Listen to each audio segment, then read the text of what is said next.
Alhamdulillah, alhamdulillahilladzi arsala rasulahu bil huda wa dinil haqq liyudhhirahu 'alad dini kullihi wa kafa billahi syahida. Asyhadu an la ilaha illallah wahdahu la syarikalah wa asyhadu anna sayyidana wa nabiyyana Muhammadan abduhu rasuluhu la nabiyya ba'dah. Allahumma fasalli wa sallim wa barik ala hadzal nabiyyil karim Muhammadin wa ala alihi wa ashabihi ajma'in. Amma ba'du, faya ayyuhal muslimuna rahimakumullah, fa inni usikum wa nafsi bitaqwallah wa ta'atihi faqad fazal muttaqun. Yaqulu Rabbuna azza wa jalla fi kitabihil karim ba'da a'udzu billahi minasy syaithanir rajim. Bismillahirrahmanirrahim. Ya ayyuhalladzina amanu kutiba alaikumus siyam. Kutiba alaikumus siyamu kama kutiba alal ladzina min qablikum la'allakum tattaqun. Al-ayah. Sadaqallahul azim. Hadirin jamaah salat Jumat yang dirahmati Allah. Setelah kita awali khutbah ini dengan membacakan rukun-rukunnya, yaitu hamdalah, salawat pada Rasulullah, tilawah, maka yang juga merupakan rukun dalam setiap khutbah adalah disampaikannya wasiyah. Khususnya buat diri khatib sendiri dan tentunya buat kita semua yang hadir di sini.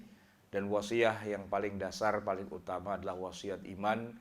Mari sama-sama khatib mengajak kita semua untuk selalu dan senantiasa menjaga iman. Ini adalah anugerah yang Allah berikan tidak kepada seluruh anak-anak Adam. Dari sekian banyak umat manusia di muka bumi, ternyata hanya sebagiannya saja, tidak sampai 2 miliar, yang Allah berikan kesempatan untuk mendapatkan iman. Dan alhamdulillah kita bersyukur kita dikehendaki oleh Allah, dipilih termasuk orang-orang yang beriman itu. Maka tugas kita menjadi lebih ringan dan mudah, yaitu bagaimana mempertahankan iman ini sampai hembusan nafas kita yang terakhir. Semoga Allah nantinya matikan kita dalam keadaan husnul khatimah. Amin. Amin ya rabbal alamin. Hadirin ma'asyiral muslimin, jamaah yang dirahmati Allah. Surat Al-Baqarah ayat 183 dan juga 184, 185, 186 sampai 187 adalah satu gugus kelompok ayat yang memang tema besarnya adalah perintah puasa Ramadan. Namun demikian, ayat-ayat ini tidak turun secara bersamaan. Turunnya bergantian, memang diawali dengan ayat 183 ini. Sebagian ulama dan mufassir menyebutkan bahwa ayat 183 ini turun ketika Nabi sudah mengalami sekali bulan Ramadan di Madinah. Jadi tahun kedua. Sedangkan beliau sudah melewati masa-masa hidup di Makkah selama 13 tahun. Periode Makkah sudah lewat. Sekarang sudah masuk periode yang kedua, periode Madinah. Total nanti di Madinah beliau akan menjalaninya selama 10 tahun. 13 tahun di Mekah, 10 tahun di Madinah. Ini adalah sudah masuk tahun kedua. Karena beliau sudah melewati Ramadan paling tidak 13 kali di Mekah dan 1 kali di Madinah. Sudah 14 kali Ramadan. Sepanjang itu belum ada satupun perintah dari Allah Subhanahu wa Ta'ala untuk melaksanakan puasa di bulan Ramadan. Jadi hari-hari di Mekah itu jamaah sekalian, kita bisa membayangkan Ramadan berjalan, tapi belum ada satupun sahabat atau Nabi sekalipun yang melaksanakan puasa, karena memang belum diperintah. Baru tahun kedua itu saja setelah Nabi hijrah ke Madinah, ada turun ayat ini dan sampai akhir hayat beliau kurang lebihnya 9 kali beliau mengalami puasa bulan Ramadan. Nah, pada tahun kedua itu kurang lebih sekitar tanggal 10 atau sebagian ulama mengatakan tanggal 20 bulan Sya'ban turunlah ayat 183 ini Ya ayyuhalladzina amanu, wahai orang-orang yang beriman, kutiba, telah diwajibkan, telah ditetapkan kewajibannya, alaikum, bagi kalian, as-siyam, puasa. Ini menurut sebagian ulama pertama kali turun ayat perintah puasa. Hanya saja puasa apakah yang diperintahkan pada saat itu, terjadi beberapa pandangan yang berbeda di kalangan para mufassir. Sebagian mengatakan bahwa ini adalah puasa Ramadan, sebagaimana yang umumnya kita, umat Islam sedunia ini memahaminya.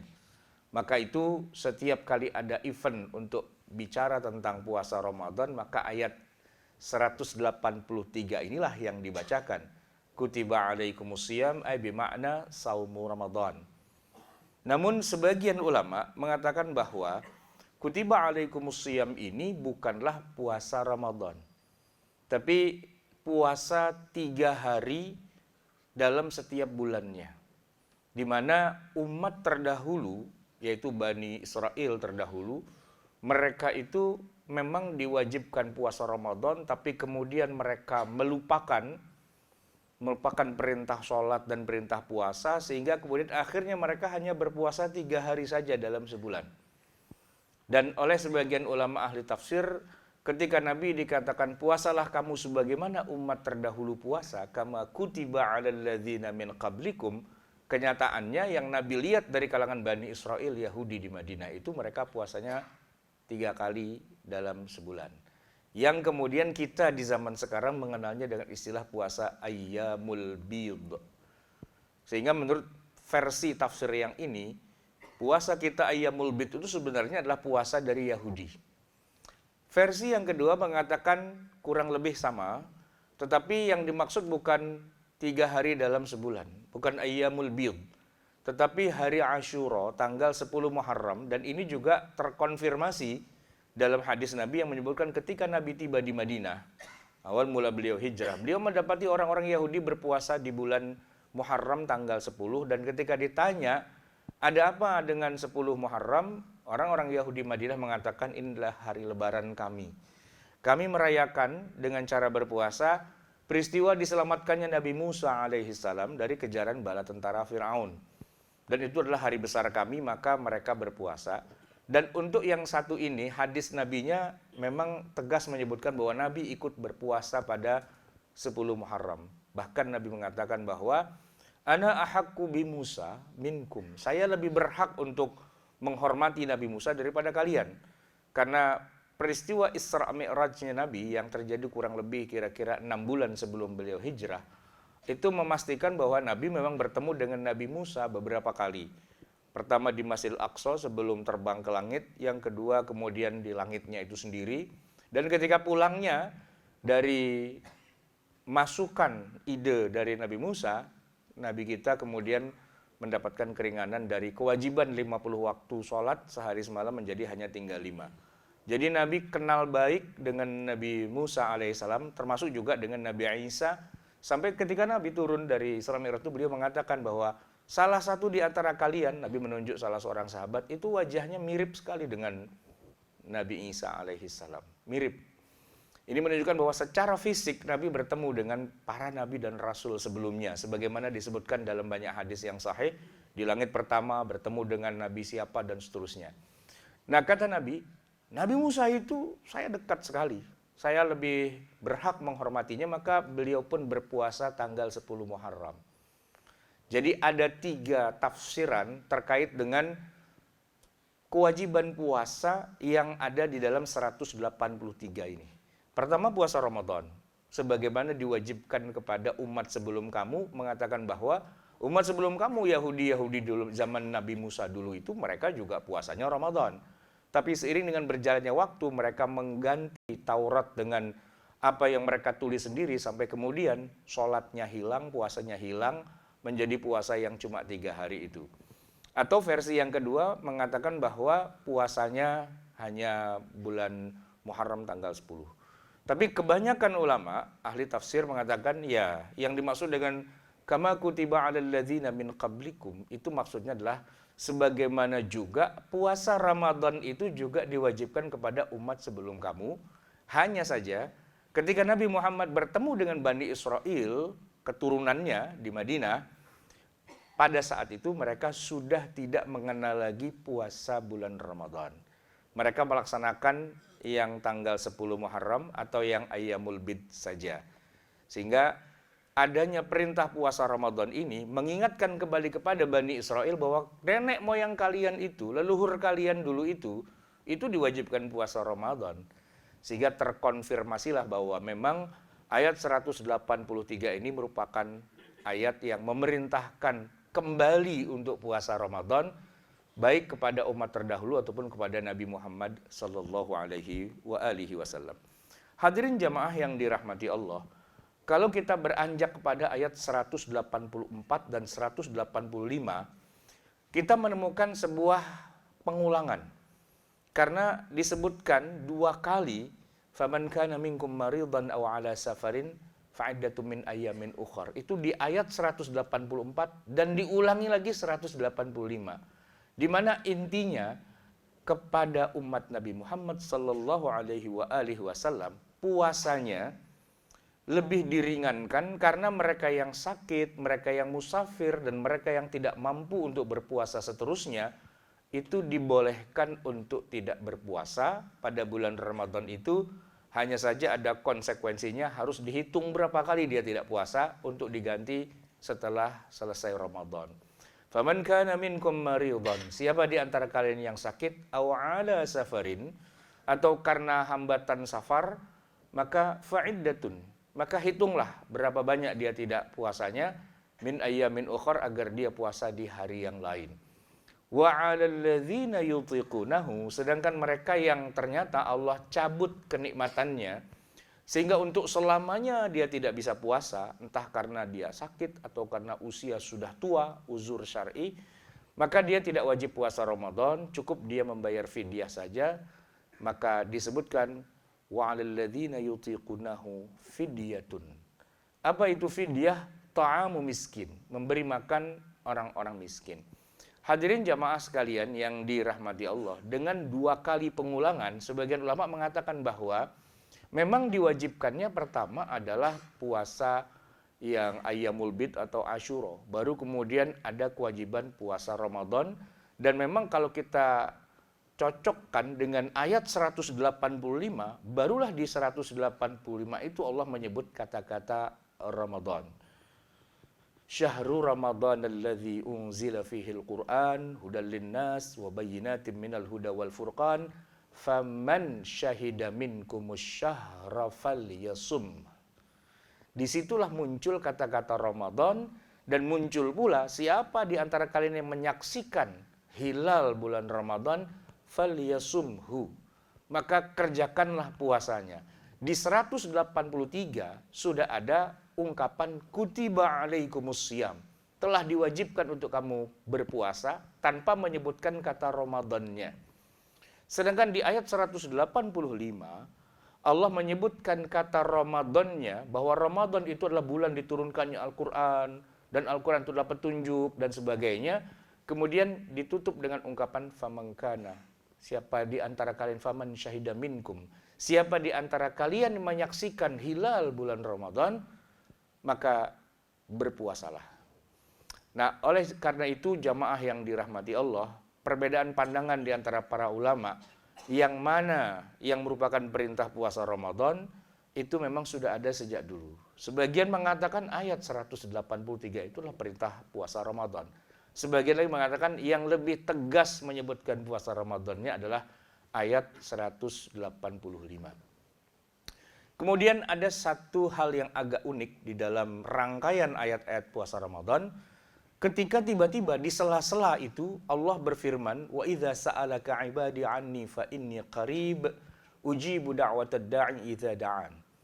Ayat ini seperti keluar dari tema puasa Ramadan. Karena tiba-tiba Allah mengatakan, wa idza sa'alaka 'ibadi, di antara apabila ada di antara hambaku yang bertanya tentang aku, katakanlah bahwa aku ini dekat. Ujibu da'watad da'i, aku menjawab semua panggilan, permintaan dan sebagainya itu. Idza da'ani, kalau dia memanggilku, dan seolah-olah ayat ini tidak ada kaitannya dengan puasa. Padahal kalau kita buka kitab tafsir dan mendalami isinya, rupanya para ulama menyebutkan itu sangat erat munasabahnya, keterkaitannya dengan bulan Ramadan. Yaitu kalau siang diwajibkan berpuasa, maka pada malam hari kalian lakukanlah doa, pendekatan kepadaku dengan cara qiyamul lail, entah itu sholat tarawih, sholat tahajud, sholat witir, dan berdoa. Wa idza sa'alaka ibadi, apabila di antara hambaku ada yang bertanya tentang aku, maka jawablah aku ini sangat dekat, aku menjawab semua permintaan mereka. Jadi ayat ini memang tidak secara eksplisit menyebutkan qiyamul lail.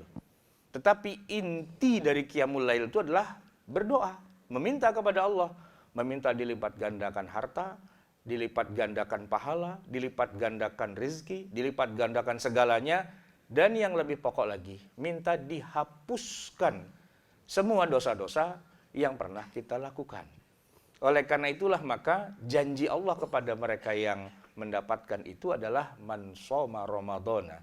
Dalam hadis yang lain, man qama ramadhana imanan wahtisaban ghufira lahu ma taqaddama min dzambi. Maka akan dihapuskan, diampuni semua dosa-dosanya yang sudah lalu. Dan ini adalah faktor yang sangat menentukan pada akhirnya nanti kita sebagai mukmin, apakah matinya kita langsung masuk surga atau harus mampir-mampir dulu di neraka. Kenapa? Kalau jaminan masuk surga, insya Allah yang namanya orang beriman, muslim dia, dijamin masuk surga. Hanya saja yang tidak dijamin apakah dia mampir dulu di neraka atau tidak. Dan oleh karena itu biar tidak mampir di neraka, skornya harus 0 minimal. Jangan sampai minus. Karena kalau minus mau nggak mau harus mampir dulu di neraka. Dan untuk itu maka yang harus difikirkan juga bagaimana membuat netral itu. Setidak-tidaknya netral, syukur-syukur memang sama sekali tidak ada dosa, sehingga walaupun amal pahala kita tidak terlalu banyak, tapi karena dosa-dosa kita pun 0, maka tidak ada alasan untuk dimasukkan ke dalam neraka. Nah, untuk membuatnya menjadi 0 itu mustahil. Karena manusia itu adalah mahalul khata' wan nisyan. Tempatnya salah dan tempatnya lupa. Tidak ada manusia yang tidak berdosa. Maka kalau kita mau hidup tanpa dosa, maka kita harus keluar dari dimensi kemanusiaan kita, masuk ke dimensi malaikat. Yang memang tidak punya nafsu dan sebagainya, dan itu menyalahi kodrat. Namanya manusia, pasti dia salah. Namanya manusia, pasti dia berdosa. Tapi sebaik-baik orang yang bersalah dan berdosa adalah at-tawwabun. Mereka yang selalu bertaubat. Bertaubat itu adalah memohon ampun. Dan waktunya itulah di malam-malam bulan Ramadan. Itulah waktunya kita melakukan istilahnya pembersihan semua dosa-dosa kita di malam Ramadan itu. Dengan cara kita berdoa, kita sholat, kita i'tikaf, kita memohon ampun. Agar begitu selesai dari Ramadan selama 30 hari, berhak untuk mendapatkan ucapan selamat. Semoga Anda termasuk orang yang kembali kepada kesuciannya, dan termasuk orang yang beruntung atau menang. Wal faizin. Faizin itu menang, beruntung besar. Kenapa? Karena walaupun pernah bikin dosa ini, itu, dan sebagainya, tapi 30 malam habis itu dosanya, maka berhak mendapatkan ucapan minal a'idina wal faizin. Tanpa harus meributkan baju baru dan kue-kue lebaran. Karena itu adalah tambahannya saja. Yang intinya bagaimana keluar dari Ramadan tidak punya dosa. Hadirin ma'asyiral muslimin rahimakumullah, semoga kita termasuk orang-orang yang diberikan kesempatan oleh Allah Subhanahu wa taala untuk menghapus dosa-dosa kita selama bulan Ramadan ini dengan puasa, dengan qiyam, dengan kita berdoa dan memohon ampun. A'udzubillahi minasyaitonirrajim. Bismillahirrahmanirrahim. Wa idza sa'alaka 'ibadi 'anni fa inni qarib ujibu da'watad da'i idza da'an. Barakallahu li wa lakum fil Qur'anil azim wa nafa'ani wa iyyakum bima fihi minal ayati wa dzikril hakim wa taqabbala minni wa minkum tilawatahu innahu huwal ghafurur rahim.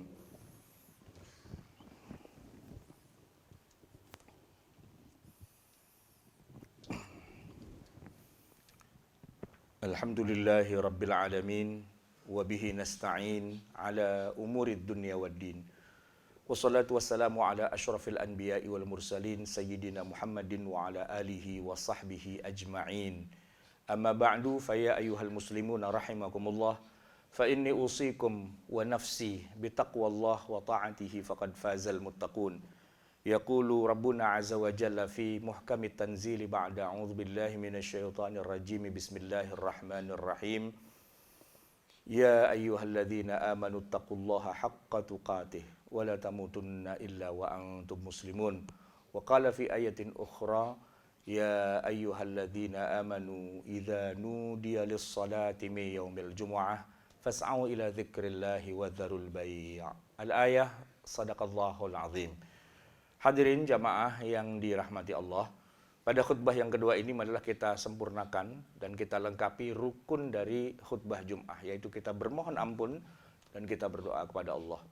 Kita memohon agar semua dosa-dosa kita Allah hapuskan dari catatan amal kita di dunia, dan semoga Allah matikan kita dalam keadaan husnul khatimah, dan semoga Allah juga berikan kesempatan kita bisa bertemu dengan nabinya di dalam surganya nanti, mendapatkan karomah, mendapatkan kebaikan dan mendapatkan syafaatul uzma dari Rasulullah sallallahu alaihi wasallam.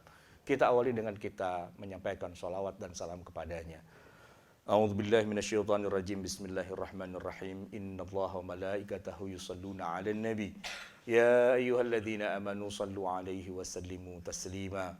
Allahumma shalli wa sallim wa barik ala sayyidina Muhammadin wa ala ali sayyidina Muhammad kama shallaita ala sayyidina Ibrahim wa ala ali sayyidina Ibrahim. Wa barik ala sayyidina Muhammadin wa ala ali sayyidina Muhammad kama barakta ala sayyidina Ibrahim wa ala ali sayyidina Ibrahim fil alamin innaka Hamidum Majid. Wardallahumma 'anil sahabati ajma'in an Abi Bakrin wa Umar wa Uthman wa Ali wa an baqiyatis sahabati ajma'in wa 'anit tabi'in wa atba'ihim bi ihsanin ila yaumiddin wa 'alaina ma'ahum bi rahmatika ya arhamar rahimin. Allahumma ighfir lil muslimina wal muslimat wal mu'minina wal mu'minat al ahya'i minhum wal amwat warfa' lahumud darajat wa ya qadiyal hajat. Rabbana zalamna anfusana wa illam taghfir lana wa tarhamna lanakunanna minal khasirin. Rabbana amanna bima anzalta wa taba'na ar-rasul faktubna ma'asy syahidin. Rabbana la tuzigh qulubana ba'da idh hadaitana wa hab lana min ladunka rahmatan innaka antal wahhab. Rabbana atina fid dunya hasanah wa fil akhirati hasanah wa qina adzabannar. Wa sallallahu ala nabiyyina Muhammadin wa ala alihi wa sahbihi ajma'in. Ibadallah, innallaha ya'muru bil 'adli wal ihsan wa ita'i dzil qurba wa yanha 'anil fahsya'i wal munkari wal baghi ya'idzukum la'allakum tadhakkarun. Fadhkurullahal 'azima yadhkurkum wa 'ala niyyati yastajib lakum wa la dzikrullahi akbar wallahu ya'lamu ma tasna'un. Aqimis shalah.